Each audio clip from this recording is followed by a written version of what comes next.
সুপ্রিয় দর্শক, ভিওডি বাংলার নিয়মিত আয়োজন নিউজ ন্যারেটিভে আপনাদের আবারও স্বাগত জানাচ্ছি আমি মঞ্জুর মিলন। আপনারা জানেন যে সমসাময়িক নানা বিষয় নিয়ে আমাদের এই আয়োজন। আর আজকের আয়োজনে যুক্ত হয়েছেন ঢাকা মহানগর দক্ষিণ বিএনপির যুগ্ম আহ্বায়ক, সাবেক ছাত্রনেতা, স্বেচ্ছাসেবক দলের সাবেক নেতা লিটন মাহমুদ। লিটন ভাই, আপনাকে ভিওডি বাংলার স্টুডিওতে স্বাগত জানাচ্ছি। ধন্যবাদ আপনাকে এবং আপনার যারা এই চ্যানেলে যারা কর্মকর্তা বৃন্দ সকলকে আমার পক্ষ থেকে ধন্যবাদ জানাচ্ছি। আপনি জানেন যে ডাকসু নির্বাচন চলছে। ডাকসু নির্বাচন নিয়ে সবার একটি আগ্রহ রয়েছে। আমরা জানি ঢাকা বিশ্ববিদ্যালয়ের ভূমিকা অপরিসীম। আমাদের মহান মুক্তিযুদ্ধ থেকে মুক্তিযুদ্ধের পরবর্তী যেসব আন্দোলন, এমনকি 24-এর যে গণ অভ্যুত্থান, সব কিছু মিলিয়ে ঢাকা বিশ্ববিদ্যালয়ে একটি কার্যকর ভূমিকা রয়েছে। যে কারণে ডাকসু নির্বাচনটিও খুবই প্রত্যাশিত একটি নির্বাচন। কেননা আওয়ামী লীগের আমলে আমরা দেখেছি যে কিভাবে ঢাকা বিশ্ববিদ্যালয় সহ সারা দেশের বিভিন্ন ক্যাম্পাসে কিভাবে ছাত্রদেরকে পদদলিত করা হয়, ছাত্রদেরকে নির্যাতন করা হয়েছে। সেই সব নির্যাতনের বর্ণনাও আমরা শুনেছি ইতিমধ্যে। এইসব প্রেক্ষাপট পেরিয়ে যখন 5 আগস্টের পর নতুন একটা সম্ভাবনা তৈরি হয়েছে জাতীয় রাজনীতিতে, এর অংশ হিসেবে ঢাকা বিশ্ববিদ্যালয় সহ সারা বাংলাদেশের যে প্রাইভেট এবং পাবলিক যে বিশ্ববিদ্যালয়গুলো রয়েছে সেসব ক্যাম্পাসগুলোতেও কিন্তু মানুষের একটি প্রত্যাশা তৈরি হয়েছে যে আগের যে রাজনৈতিক দল আওয়ামী লীগ যে ক্যাম্পাসগুলোকে কুক্ষিগত করে রেখেছিল তাদের ছাত্রলীগ দিয়ে, সেই জায়গা থেকে বেরিয়ে আসার একটি সুযোগ তৈরি হয়েছে। তো এমন প্রেক্ষাপটে ডাকসু নির্বাচন, এই নির্বাচন নিয়ে আসলে আপনার প্রত্যাশা কি? শুরুতে আমরা সেটি জানতে চাইব।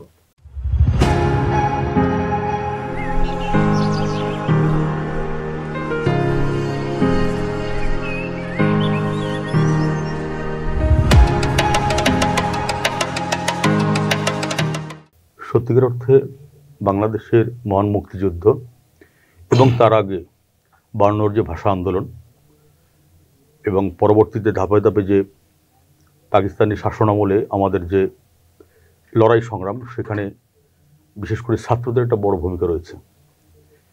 তো সেই ভূমিকার কারণেই আমরা সবসময় ছাত্র রাজনীতিকে আমরা গুরুত্ব দিচ্ছি এইভাবেই যে যারা একসময় ছাত্র রাজনীতির সাথে জড়িত ছিল তারা আস্তে আস্তে তারা জাতীয় রাজনীতিতে প্রবেশ করেছে এবং সেখান থেকে আমরা জাতীয় অনেক বড় বড় নেতৃবৃন্দকে আমরা পেয়েছি যারা দেশের সেবা করার সুযোগ পেয়েছে, দেশের নেতৃত্ব দিয়েছে।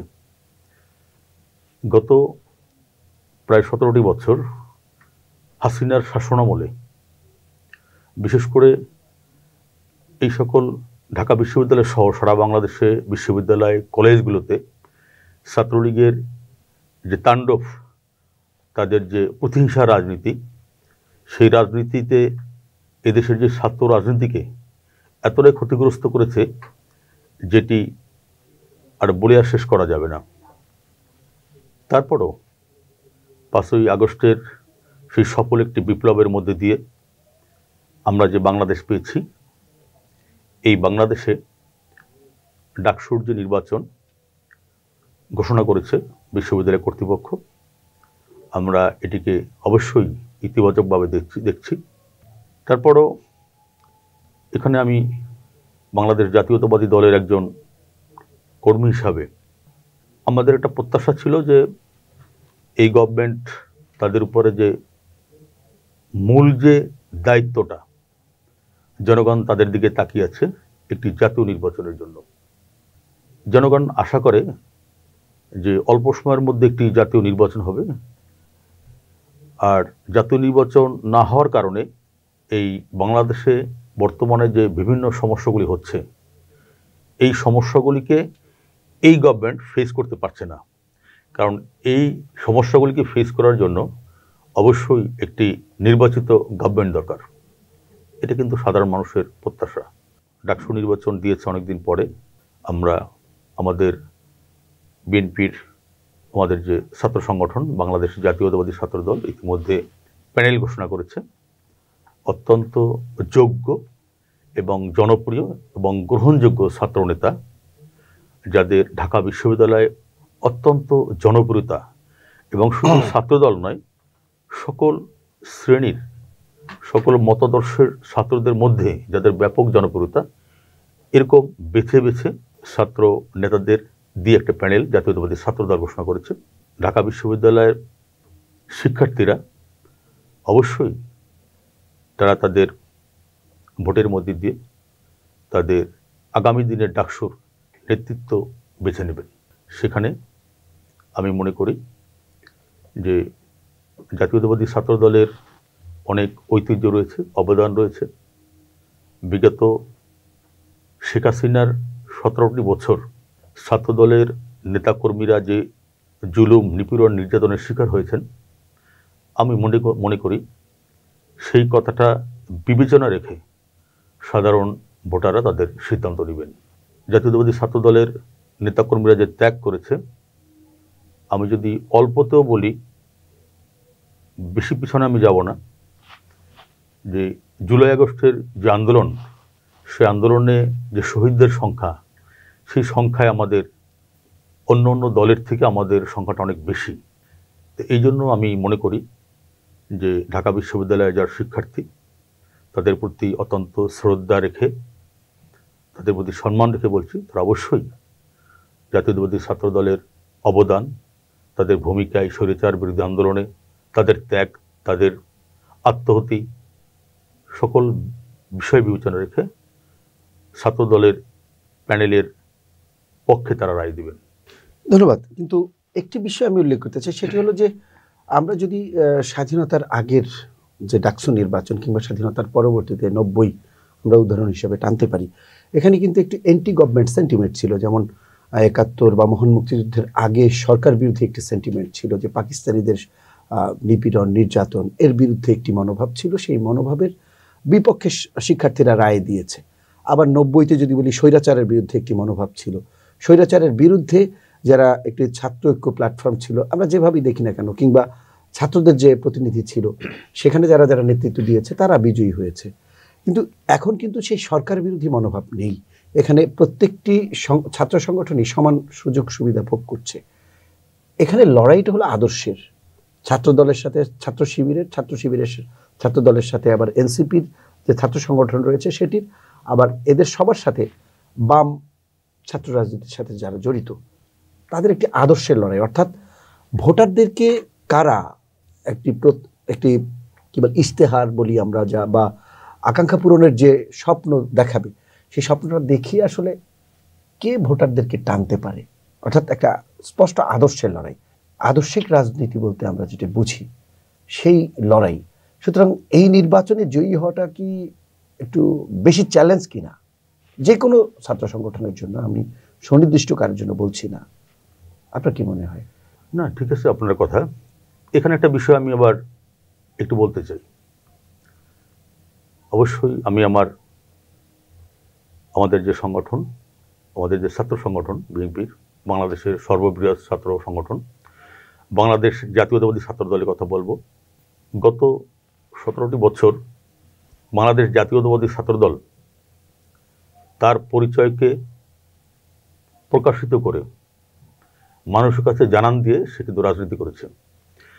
আমাদের বিশ্ববিদ্যালয় কমিটি বলেন, কেন্দ্রীয় কমিটি বলেন, আমাদের প্রতিটা ঢাকা বিশ্ববিদ্যালয় হল কমিটি বলেন, আমাদের ঢাকা মহানগর বিভিন্ন থানা বা ওয়ার্ড, এখানে যারা জাতীয়তাবাদী ছাত্র দলের নেতা এবং কর্মী বা কমিটি, এটি কিন্তু ওপেন ঘোষণা হয়েছে।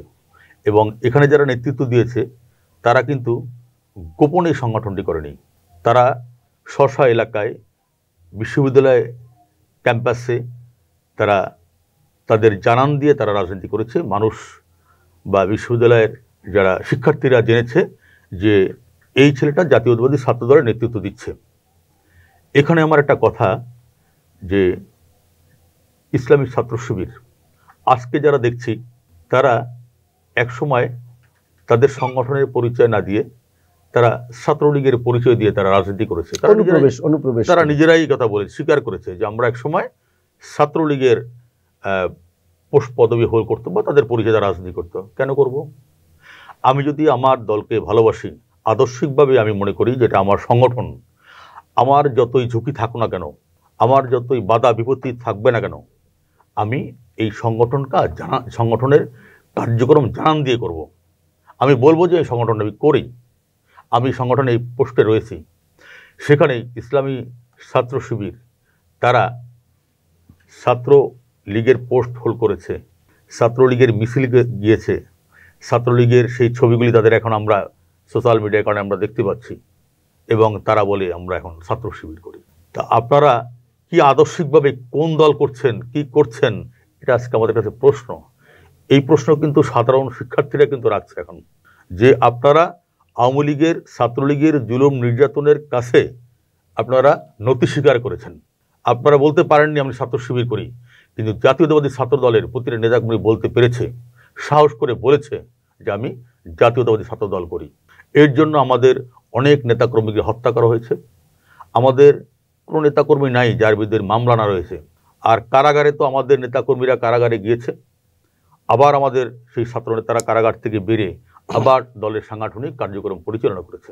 তাই সেখানে কিন্তু সাধারণ ছাত্ররা এই জিনিসটা কিন্তু তারা ভেবে দেখবে অবশ্যই, আমি মনে করি। মানে বিএনপি এবং ছাত্রদল যে সংগ্রাম 17 বছর করেছে, সংগ্রাম করতে গিয়ে তারা যে গুম খুনের শিকার হয়েছে, অত্যাচার নির্যাতনের শিকার হয়েছে, সেখানে তারা পিছপা হননি। এটা কিন্তু সারা বাংলাদেশের মানুষ অবগত যে বিএনপি এবং বিএনপি সমমনা যারা রয়েছে তারা রাজপথে একটি ফ্যাসিস্ট সরকারের বিরুদ্ধে কিভাবে নির্যাতনের শিকার হয়েছে। কিন্তু আমার প্রশ্ন হলো, আপনার দলেরও তো কিছু ভুলভ্রান্তি আছে। যেমন 5 আগস্টের পরে আমরা দেখেছি দলের বিভিন্ন পর্যায়ে নেতাকর্মীদের বিরুদ্ধে, যদিও একটি বড় রাজনৈতিক দল তাদের বিরুদ্ধে অভিযোগ থাকতেই পারে, এত বড় রাজনৈতিক দল, বিভিন্ন পর্যায়ে তাদের বিরুদ্ধে অনেক অভিযোগ আছে। আমরা আজকেও দেখলাম কিশোরগঞ্জে যুব দলের 2 গ্রুপের মধ্যে সংঘর্ষে 10 জন আহত হয়েছে, 1 জন নিহত হয়েছেন।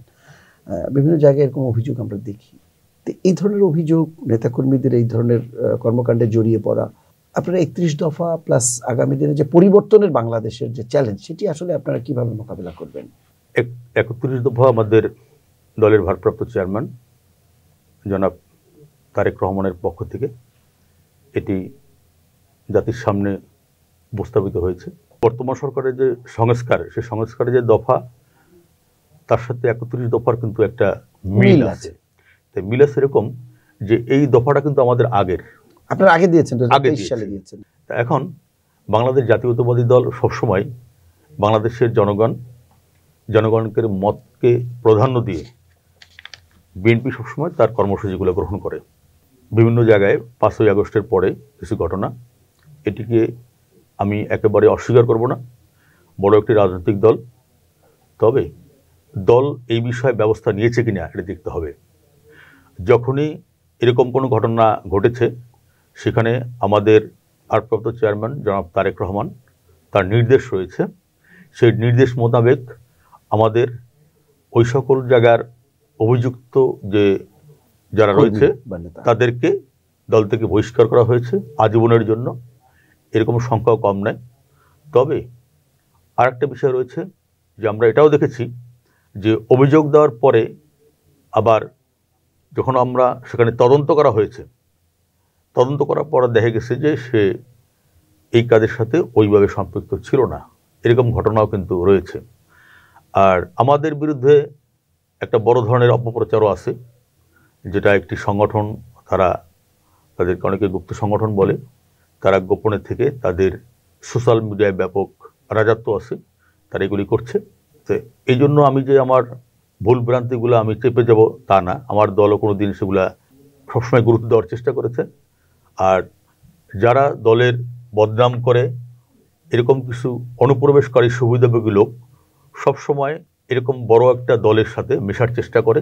আর 5ই আগস্টের পরে এই দেশের সবচেয়ে বড় সংগঠন বাংলাদেশ জাতীয়তাবাদী দলের কাছে ফেরার জন্য এই ধরনের সুবিধাভোগীরা অবশ্যই তারা চেষ্টা করেছে। কিছু কিছু জায়গায় তারা সফল হয়ে আমাদের কিছু বদনাম তারা করেছে, কিন্তু দল কিন্তু কাউকে ছাড় দেয়নি। সেখানে কিন্তু দল তার বিরুদ্ধে সাংগঠনিক ব্যবস্থাও গ্রহণ করেছে। আর আরেকটি দলের কথা আমি বলবো, যারা আমাদের বিরুদ্ধে এরকম সোশ্যাল মিডিয়ায় বিভিন্ন চ্যানেলে বিভিন্নভাবে আমাদের বদনাম করার চেষ্টা করছে, বিভিন্ন ঘটনাকে, ছোট ঘটনাকে বড় বানিয়ে কালারিং করে আমাদেরকে প্রতিপন্ন করার চেষ্টা করছে। প্রতিপক্ষ তো এই সুযোগ নিয়েছে, এবং তাদের বিরুদ্ধে কিন্তু অনেক বড় বড় অভিযোগ আছে। এগুলো আমরা আপনাদের মাধ্যমে, মিডিয়ার মাধ্যমে আমরা এগুলা জানতে পারি। কিন্তু অন্য করবে এই জন্য আমারটা জায়েজ হয়ে যাবে, এই ধারণায় আমরা বিশ্বাস করি না। বাংলাদেশ জাতীয়তাবাদী দল এদেশের একটি সবচেয়ে বড় এবং জনপ্রিয় রাজনৈতিক সংগঠন। এদেশের মানুষ বারবার সুযোগ পেলেই এই দলকে ভোট দিয়ে রাষ্ট্রীয় ক্ষমতা এনেছেন। তাই আমরা মনে করি যে অবশ্যই এই দেশের প্রতি এবং দেশের জনগণের প্রতি সবচেয়ে যে বড় যে দায়িত্বটা রয়েছে সেটি বাংলাদেশ জাতীয়তাবাদী দলের। অবশ্যই তাই বড় রাজনৈতিক দল। এই ধরনের কোনো কর্মকাণ্ডে আমাদের কোনো ছাড় নেই। আমরা ঢাকা মহানগর দক্ষিণ বিএনপিও এই ধরনের অভিযোগ যখন আমাদের কাছে আসছে আমরা তাৎক্ষণিকভাবে ব্যবস্থা গ্রহণ করেছি। আপনার ঢাকা মহানগর বিএনপি দক্ষিণে যেসব অভিযোগ আপনাদের কাছে কতগুলো অভিযোগ এসছে এবং সেগুলোর ভিত্তিতে আপনারা কি কি ব্যবস্থা নিয়েছেন? আমি আপনাকে এক পারফেক্ট সংখ্যাটা বলতে পারবো না, কিন্তু অভিযোগ আসার পরে সেখানে আমাদের তদন্ত কমিটি করা হয়েছে, যে কোনো একটা জয়েন্ট কনভেনার বা একটা মেম্বার দিয়ে 3-4 সদস্য বিশিষ্ট। সেখানে প্রমাণ পাওয়ার সাথে সাথে ঢাকা মহানগর দক্ষিণ বিএনপি ব্যবস্থা গ্রহণ করেছে। প্রত্যেকটি ঘটনায় এই আপনারা যে পদক্ষেপের কথা বলছেন, সেই ধরনের পদক্ষেপ যদি আপনারা নেন তাহলে তো পরবর্তীতে আর কোনো ঘটনা ঘটার কথা না। আমরা ঢাকা মহানগর দক্ষিণ এবং উত্তরে দুটি কমিটি বিএনপির চলমান, আমরা দেখছি যে আপনাদের দলের ভেতরেও অনেক ভুল বোঝাবুঝি আছে, সেগুলো আপনারা নিরসনে আসলে কতটা মানে সক্ষম হয়েছেন? না, ভুল বোঝাবুঝি বিষয়টা কি, সাংগঠনিকভাবে তো একটা দলে আপনি যদি একটা কমিটির কথা চিন্তা করেন, সে কমিটিতে তো যোগ্য অনেক লোক থাকবে, সবাই অনেক লোক তার প্রত্যাশা করবে সে কমিটিতে আসবে, সে একটা ভালো জায়গায় থাকবে, এটার মধ্যে কোনো ভুল বোঝাবুঝির কিছু নেই আমি মনে করি।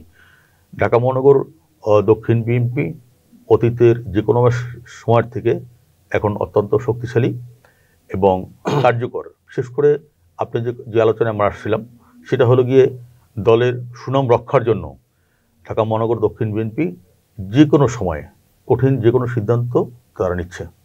আপনাকে ধন্যবাদ। আমরা এবার একটু অন্য প্রসঙ্গে আসি। আমরা দেখছি যে সরকার নানা কারণে সরকার এক ধরনের সংকটে পড়ে যাচ্ছে। বিভিন্ন আন্দোলন সংগ্রাম তাদেরকে সামলাতে হচ্ছে একদিকে, অন্যদিকে সংস্কারের যে প্রক্রিয়া সেটি তারা চালাচ্ছে। পাশাপাশি বিভিন্ন রাজনৈতিক দলের যে একটি আহ্বান ছিল বা প্রত্যাশা ছিল নির্বাচন, সেটিও আয়োজন করতে হচ্ছে। সবকিছু মিলিয়ে দেখা যাচ্ছে সরকার আসলে ওইভাবে সবকিছু নিয়ন্ত্রণ করতে পারেনি। আইন শৃঙ্খলা পরিস্থিতি বলি আর আমরা দুর্নীতির রাশ টানা যেটি বলি না কেন, এটি আসলে কি কারণে হচ্ছে বলে আপনার মনে হয়? দেখেন, এই গভর্নমেন্ট তো তত্ত্বাবধায়ক সরকারের আদলের গভর্নমেন্ট একটা।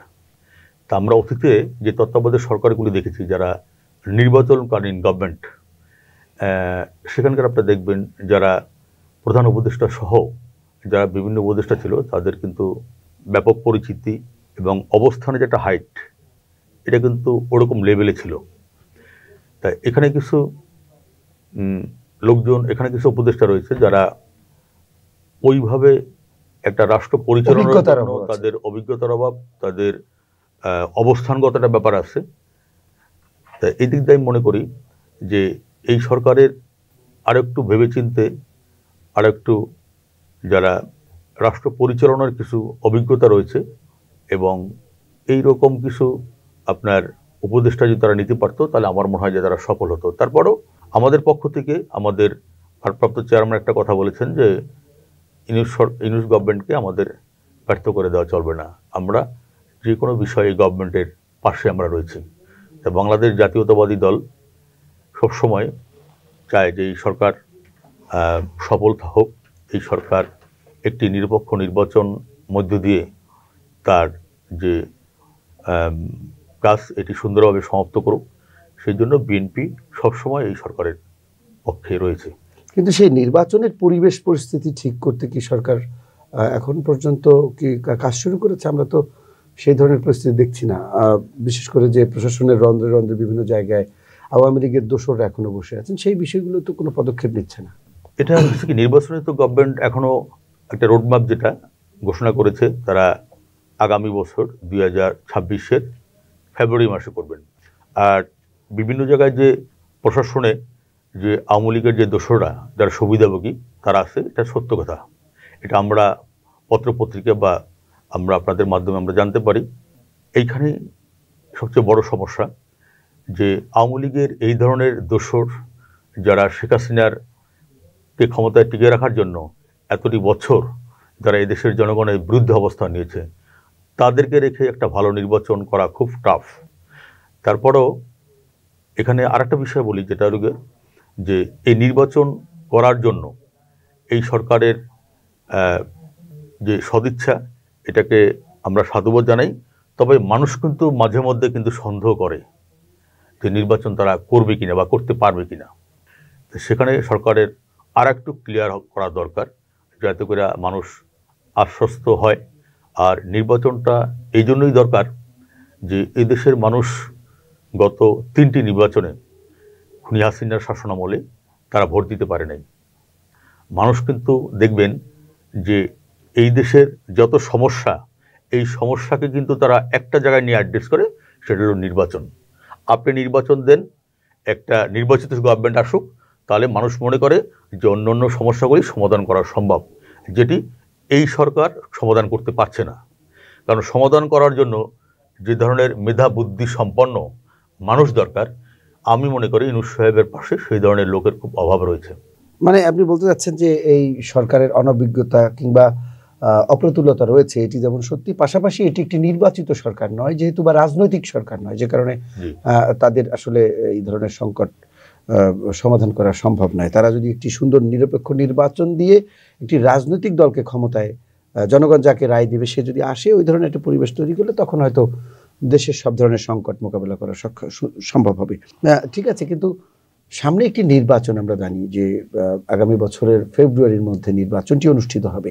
সেখানে নির্বাচন কমিশন এবং লেভেল প্লেইং ফিল্ড নিয়ে কিন্তু অনেক অভিযোগ এই মুহূর্তে আমরা পাচ্ছি। এনসিপি এবং জামাতের পক্ষ থেকে বারবার সেই অভিযোগটি করা হচ্ছে। তো আবার আমরা দেখলাম যে এনসিপির অনেক নেতা আবার এটিও বলছেন যে লন্ডন গিয়ে প্রধান উপদেষ্টা সেখানে একটি মন্তব্য, আসলে এই ধরনের মন্তব্য কতটুকু বলা যায় আমি জানি না, যে সেখান থেকে দীক্ষা নিয়ে এসছেন লন্ডন গিয়ে, এই ধরনের মন্তব্য। তাহলে কি এনসিপির পক্ষ থেকে এটাই বলা হচ্ছে যে এই সরকার, নির্বাচন কমিশন বিএনপির পক্ষে কাজ করবে, এইরকম একটি অনাস্থা কিন্তু দেয়া হচ্ছে? তো তাহলে আপনারা নির্বাচনটি কিভাবে করবেন?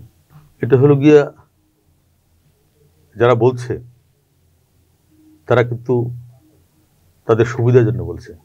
আমি মনে করি লন্ডনে ডক্টর মোহাম্মদ ইউনূস গিয়েছেন একটি রাষ্ট্রীয় সফরে, সেটি ছিল তার একটা পুরস্কার গ্রহণ অনুষ্ঠান। আর লন্ডনে যখন বিএনপির ভারপ্রাপ্ত চেয়ারম্যান রয়েছেন, তার সাথে তিনি দেখা করেছেন। লন্ডনে তো জামাত ইসলামের আমির ডক্টর শফিকুর রহমান গিয়েছিলেন, কিন্তু সে কিন্তু তারেক রহমানের সাথে দেখা করতে যাননি। সে কিন্তু তার ব্যক্তিগত কাজে গিয়েছিলেন এবং সেখান থেকে সে কিন্তু তারেক রহমানের সাথে লন্ডনে দেখা করেছেন। তাই আমরা মনে করি এই ধরনের স্ট্যান্ডবাজি কথাবার্তা বলে নির্বাচনকে বিলম্বিত করা, নির্বাচনকে প্রশ্নবিদ্ধ করা, বা নির্বাচন হতে না দেওয়া, বা অন্য কোনো লাইনে নিয়ে যাওয়া, এটি কিন্তু মানুষ বুঝে। আজকে এনসিপি যে কথাগুলি বলছেন, আমি তাদের প্রতি এখনও সম্মান রেখে বলছি। কারণ সেই জুলাই আগস্টে তারা যারা এখন রয়েছেন, তারাও রাজপথে ছিলেন। তাদেরকে আমি, তাদের অবদানকে আমি ছোট করব না, কিন্তু তাদের ভাবতে হবে এদেশের মানুষ কিন্তু এই নির্বাচনের দিকে তাকিয়ে আছে। এই ভোটের জন্য এদেশের মানুষ বছরের পর বছর লড়াই করেছে, সংগ্রাম করেছে। আর সেই ভোটের বিরুদ্ধে যদি এনসিপি যায়, ভোট হতে না দেয়, ভোটকে বিলম্বিত করে, জনগণের আমানত যদি তারা খেয়ানত করে, সে আমানতকে তারা রক্ষার বিরুদ্ধে তারা যায়, তাহলে জনগণ তাদের বিরুদ্ধে যাবে না। সেটি ঠিক আছে, কিন্তু আবার লেভেল প্লেইং ফিল্ডের তো দরকার আছে। সব দল যাতে বলে যে হ্যাঁ একটি পরিবেশ তৈরি হয়েছে, তখন আপনি একটি নির্বাচন। এটা আমাদেরও সন্দেহ রয়েছে। কারণ ডক্টর মোহাম্মদ ইউনূস তিনি নিজে বলেছেন, তিনি ছাত্রদের দল গঠন করার জন্য বলেছেন, যারা উপদেষ্টায় রয়েছেন। এটা তো ডক্টর মোহাম্মদ ইউনূসের কাজ নয়। তিনি একটা দুঃসময় দায়িত্ব নিয়েছেন। আপনি বলছেন যে উপদেষ্টাদেরই দল ক্ষমতায়, আমরা ধরে নিলাম, আমরা যদি কোনোভাবে একটু ধরেও নেই যে উপদেষ্টারা অনেকেই আছেন। আবার আজকে আমরা পত্রপত্রিকায় দেখলাম যে এক উপদেষ্টার বাবা বিএনপির একটি ইউনিয়নের সাধারণ সম্পাদক নির্বাচিত হয়েছে। তো সেক্ষেত্রে তো আপনাদের বিরুদ্ধে অভিযোগ করতে পারে না। এখানে একটা কথা কি, আমি সেই মানুষটাকে ধন্যবাদ জানাই আমার দলের পক্ষ থেকে, কারণ সে আগে থেকে বিএনপি রাজনীতির সাথে সম্পৃক্ত ছিল। এটা আপনারা জানেন? সে ওই ইউনিয়ন বিএনপির এর আগের কমিটির ভাইস প্রেসিডেন্ট ছিল। তা কমিটি অবশ্যই 5ই আগস্টের পরে হয় নাই, অনেক আগে হয়েছে। একটা ইউনিয়ন বিএনপির যখন কমিটি হয় মিনিমাম 2 বছর বা 3 বছরই ধরেন, তা সে যদি 2 বছর আগে হয় তাহলে তো আগে। তো খুনি হাসিনার সময় কিন্তু সে বিএনপি রাজনীতিতে সম্পৃক্ত ছিল। হতে পারে তার ছেলে অন্য মতদর্শের, বা হতেই পারে। বিএনপি তো সকল মতদর্শকে সম্মান করে বিএনপি রাজনীতি করছে। সেখানে সে বিএনপির পরীক্ষিত একজন নেতা, এবং ওই এলাকায় যে বিএনপির কাউন্সিল হয়েছে ইউনিয়ন বিএনপির, সেই কাউন্সিলে সে সর্বোচ্চ ভোট পেয়ে সে সাধারণ সম্মত নির্বাচিত হয়েছে। না, আমি বলছি যে এটি নিয়েও তো প্রশ্ন উঠতে পারে, না আগে জড়িত থাকুক বা প্রশ্ন করলে করতে পারে, এটা অন্য কথা। আপনারা যেমন করছেন কিন্তু দেখতে হবে তারা সরকারের স্নেহধন্য ওই এনসিপি নেতারা। না, এটা তো প্রমাণিত, এটা তো আজকে প্রমাণিত। কোন জনগণ সবসময় বলে এই কথা, তাদের কিংস পার্টি গভর্নমেন্টের থাকা অবস্থায় তারা দল করছেন, কেউ গভর্নমেন্টে আছেন, কেউ সেখান থেকে বেরিয়ে গেছেন, আবার তারা মাস্ক পরে একসাথে মিটিং করছেন। তারা যখন যেটা চায় সেটা তারা করতে পারে। মিনিস্ট্রি তাদের লোকজন বসে রয়েছে, তারা ফাইল দেখে, তাদের কথায় সচিবরা চলে। এটা কিন্তু বাংলাদেশের জনগণের মুখে মুখে, একথা কিন্তু আপনি আটকাতে পারবেন না, এটা কিন্তু প্রমাণিত। কিন্তু আমরা এখানে আমরা সন্দিহান যে লেভেল প্লেইং ফিল্ড এরা নষ্ট করবে কিনা। সেখানে যদি নিউজ গভর্নমেন্ট তার যদি স্ট্রিক্ট থাকে, আমি মনে করি এটা অসম্ভবের কোনো বিষয় না। তার যদি স্ট্রিক্ট থাকে, যে নিউজ গভর্নমেন্ট যদি মনে করে যে একটি নিরপেক্ষ নির্বাচন করব এবং প্রশাসনকে তারা নিরপেক্ষ করে দিবে, আমি বলছি না যে প্রশাসন কারো দিকে ঝুঁকে থাকবে, তা না। প্রশাসন নিরপেক্ষ থাকবে। জনগণ যাকে পছন্দ হয় জনগণ তাকে ভোট দিয়ে নির্বাচিত করবে। না, এটি তো সবারই প্রত্যাশা। আমরা আসলে আলোচনার শেষ পর্যায়ে চলে এসেছি। আপনি বলবেন দয়া করে যে এই নির্বাচনের যে প্রক্রিয়ার মধ্যে হয়তো কয়েক মাসের মধ্যে হয়তো নির্বাচনের শিডিউলও ঘোষণা করে দিবে নির্বাচন কমিশন, তখন আসলে এই কথা বলবারও কোনো স্কোপ থাকবে না। তখন দ্রুতই পরিবেশ পরিস্থিতি তৈরি করতে হবে এবং সব রাজনৈতিক দলগুলোকে নির্বাচনে যেতে হবে। কারণ 5 আগস্টের পর কিন্তু সেরকম একটি প্রত্যাশা তৈরি হয়েছে যে বিভেদ নয়, আসলে রাজনীতি কাদা ছড়াছড়ি নয়, রাজনীতিতে সব দল মিলে একটি ঐক্যমত্য জায়গায় পৌঁছতে হবে দেশের গণতন্ত্র, ভোটাধিকার, এইসব প্রশ্নে, এবং দেশের যে সার্বভৌমত্ব রক্ষা, সেই সব বিষয়গুলোতে। তো আওয়ামী লীগ এই দেশ ছেড়ে পালিয়ে চলে যাওয়ার পর সেই প্রত্যাশার বিষয়টি কিন্তু সবার মাথায় রয়েছে। আর সেটি যদি আমরা বিবেচনা করি তাহলে ফেব্রুয়ারিতে নির্বাচন হবে, সেটি আমরা ধরেই নিতে পারি, যতই আশঙ্কা থাকুক না কেন। কারণ সবাই তো সেটি করতে হবে মিলে, তা নাহলে দেশের যে গণতান্ত্রিক প্রক্রিয়ায় ফেরার যে এক্সিট, সেটি তো আর থাকছে না। তাহলে সেই জায়গায় যদি আমরা বলি যে নির্বাচন কমিশন এবং সরকার কি পারবে আশঙ্কামুক্ত একটি নির্বাচন করতে, আপনার কি মনে হয়? একেবারে সবশেষ প্রশ্ন। আপনি একটা সুন্দর প্রশ্ন করেছেন। আমরা এই বিষয়গুলো মাঝে মধ্যে আমরা মিডিয়ার মাধ্যমে জানি, গোয়েন্দা সংস্থা রিপোর্ট করে যে এত তারিখ থেকে এত তারিখ বাংলাদেশে অস্থিতিশীল করার জন্য একটি গোষ্ঠী চেষ্টা করছে। বাংলাদেশ জাতীয়তাবাদী দল সবসময় অক্ষর কথা বলেছে। যখন খুনি হাসিনার শাসনামল ছিল তখনও বলেছে অক্ষের কথা। এখন আমাদের দলের ভারপ্রাপ্ত চেয়ারম্যান বারবার এই কথা বলেছে যে হাসিনাবিহীন এই বাংলাদেশে সকল দল যারা গত 17টি বছর মাঠে ময়দানে থেকে লড়াই সংগ্রাম করেছে, যারা ত্যাগ করেছে, যাদের অবদান রয়েছে, সকলকে একটি প্ল্যাটফর্মে আসার জন্য তিনি আহ্বান জানিয়েছেন। কিন্তু আমরা দেখতে পাচ্ছি একটি রাজনৈতিক সংগঠন, আমি নামই বলি বাংলাদেশ জামাত ইসলাম, সবসময় এই 5ই আগস্টের পরে সংস্কারের কাজ যখন চলছে, এটা হলে ওটা করব না, না হলে নির্বাচন করব না, তো এই কথাগুলি কিন্তু জনগণ কিন্তু ভালোভাবে নেয় না। জনগণ কিন্তু পজিটিভ কথা শুনতে চায়। জনগণ চায় ঐক্য, জনগণ শান্তি চায়। কারণ গত 17টি বছর হাসিনার দুঃশাসনে আমরা বলবো শুধু রাজনৈতিক দলের নেতাকর্মী না, সাধারণ মানুষ কিন্তু অত্যাচারিত ছিল, তারাও কিন্তু এর থেকে রেহাই পায়নি। আপনাদের মাধ্যমে আমরা এই নিউজগুলি আমরা দেখেছি যে ডাক্তার, ইঞ্জিনিয়ার, আর্মি অফিসার, বিভিন্ন ব্যবসায়ী, তারাও কিন্তু গুমের শিকার হয়েছিল। তারা কিন্তু কোনো পলিটিক্যাল পার্টির সাথে সম্পৃক্ত ছিল না, শুধু তাদের ব্যক্তি মত প্রকাশ করা, বা তারা আওয়ামী লীগ করছে না, বা কোনো কারণে তারা সরকারের একটু সমালোচনা করছে, এই কারণে তাদেরকে গুম করে রাখা হয়েছে। তাই আমরা মনে করি যে এরকম একটা পরিবেশের মধ্যে দিয়ে আহ, এই এই দেশের মানুষ রক্ষা পেয়েছে। আমি মনে করি এখন ঐক্যের কোনো বিকল্প নেই। কিন্তু যারা আজকে এইভাবে হুমকি দিচ্ছে, যেমন পিয়ার না হলে নির্বাচন করব না, আরে ভাই, পিয়ার তো এই দেশের মানুষ জানে না। 17 বছর লড়াই সংগ্রাম তো পিয়ারের জন্য হয়নি। 17 বছর লড়াই সংগ্রামে কোনো মানুষ কি বলেছে, কোনো রাজনৈতিক সংগঠন বলেছে যে পিয়ার চাই? মানুষ কি বলেছে? আমার ভোটের অধিকার চাই, আমার গণতান্ত্রিক অধিকার চাই, আমি দেশে শান্তি চাই, স্বৈরাচারের পতন চাই, আমি ব্যাংক লুট চাই না, মানুষ খুন গুম আমি চাই না। এই কথাগুলি বলেছে সকল রাজনৈতিক সংগঠন। কেউ তো পিয়ারের কথা বলেনি। এখন আপনার যেটা সুবিধা হয় আপনি সেটা বলবেন, কিন্তু আমি মনে করি যে একটি রাজনৈতিক সংগঠনের ওইটাই বলা দরকার, জনগণ কি চায়, মানুষ কি চায়, মানুষ কি প্রত্যাশা করে, সেটি একটি রাজনৈতিক দলের মাধ্যমে সেটি বাস্তবায়ন হবে। এটি হলো একটা রাজনৈতিক দলের কথা। তো এখন আসলে আপনার প্রত্যাশা কি থাকবে সামনে নির্বাচন সামনে রেখে? তারপর আমরা প্রত্যাশা করি যে যে সংবিধান সংস্কার যে কমিশন রয়েছে বা বিভিন্ন যে সংস্কার কমিশনগুলি রয়েছে, সেইখানে আমাদের দলের পক্ষ থেকে আমাদের প্রতিনিধি যাচ্ছেন। আমাদের বিএনপির জাতীয় স্থায়ী কমিটির সম্মানিত সদস্য সালাউদ্দিন আহমেদ, উনি ভূমিকা রাখছেন, একটি টিম কাজ করছে, সেখানে অন্য অন্য দলের কাজ করছেন।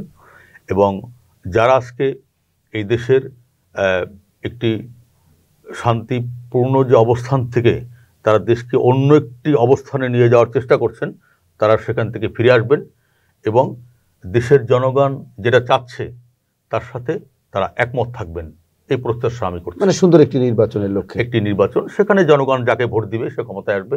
এতে বাংলাদেশ জাতীয়তাবাদী দলের কোনো আপত্তি নেই। যাকে ভোট দেবে জনগণ সেই সরকার গঠন করবে। অবশ্যই সেটি জনরায় হতে হবে। লিটন মাহমুদ, আপনি আমাদের স্টুডিওতে এসে আপনার মূল্যবান সময় দিয়েছেন, এজন্য আপনাকে অসংখ্য ধন্যবাদ জানাচ্ছি ভিওডি বাংলার পক্ষ থেকে। আমি আবারও ভিওডি বাংলার আপনাকে এবং আপনাদের সকল কলাকুশলী এবং কর্মকর্তা বৃন্দকে আমি ধন্যবাদ জানাচ্ছি আমার পক্ষ থেকে। আপনাকে ধন্যবাদ এবং দর্শক বৃন্দকে ধন্যবাদ। আসসালামু আলাইকুম। সুপ্রিয় দর্শক, আমাদের আলোচনা এখানেই আমরা শেষ করছি। তবে যাবার আগে একটি কথা বলে যাচ্ছি। লিটন মাহমুদ বলছিলেন যে বাংলাদেশের স্বার্থে, গণতন্ত্রের স্বার্থে সব রাজনৈতিক দলকে একটি ঐক্যমতে অবশ্যই পৌঁছাতে হবে। কেননা 5 আগস্টের পরে সেরকম একটি পরিস্থিতি তৈরি হয়েছে যে ভিন্ন মত থাকবে, ভিন্ন পথ থাকবে, কিন্তু দেশের স্বার্থে, দেশের সার্বভৌমত্বের স্বার্থে, দেশের গণতন্ত্র এবং ভোটাধিকারের স্বার্থে সবাইকে এক মঞ্চে আসতে হবে এবং একমত হতে হবে, ঐক্যমত্য তৈরি করতে হবে। তা না হলে আমাদের গণতন্ত্র বারবার যেমন হোঁচট খাচ্ছে, আবারও সেই হোঁচট খাওয়ার আশঙ্কা দেখা দেবে। তাই আমরা সবাই প্রত্যাশা করব আগামীর বাংলাদেশ গঠনে সবাই আবারও ঐক্যমত্য হয়ে একটি সুন্দর নির্বাচন করতে সম্ভব হবে। সবাই ভালো থাকবেন, সুস্থ থাকবেন, নিরাপদেই থাকবেন। সবাইকে ধন্যবাদ।